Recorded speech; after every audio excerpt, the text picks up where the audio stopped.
সবাই দেখছে যে রাজা উলঙ্গ, তবুও সবাই হাততালি দিচ্ছে।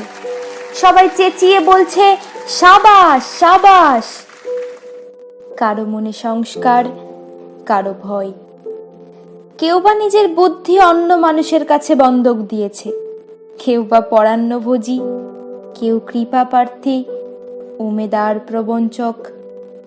কেউ ভাবছে রাজবস্ত্র সত্যিই অতীব সূক্ষ্ম, চোখে পড়ছে না যদিও, তবু আছে।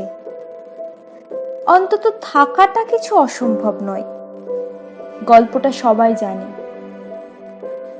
কিন্তু সেই গল্পের ভেতরে শুধুই প্রশস্তি বাক্য উচ্চারক কিছু আপাদমস্তক ভীতু ফন্দিবাজ অথবা নির্বোধ স্তাবক ছিল না, একটি শিশুও ছিল। সত্যবাদী, সরল, সাহসী একটি শিশু। নেমেছে গল্পের রাজা বাস্তবের প্রকাশ্য রাস্তায়। আবার হাততালি উঠেছে মুহুর্মুহু, জমে উঠেছে স্তাবক বৃন্দের ভিড়। কিন্তু সেই শিশুটিকে আমি ভিড়ের ভেতরে আজ কোথাও দেখছি না। শিশুটি কোথায় গেল?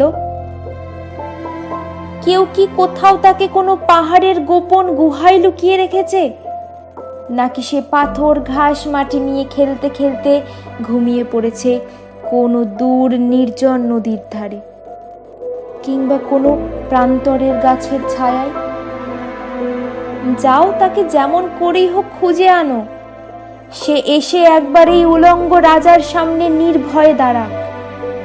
সে এসে একবার এই হাততালির ঊর্ধ্বে গলা তুলে জিজ্ঞেস করুক, রাজা, তোর কাপড় কোথায়?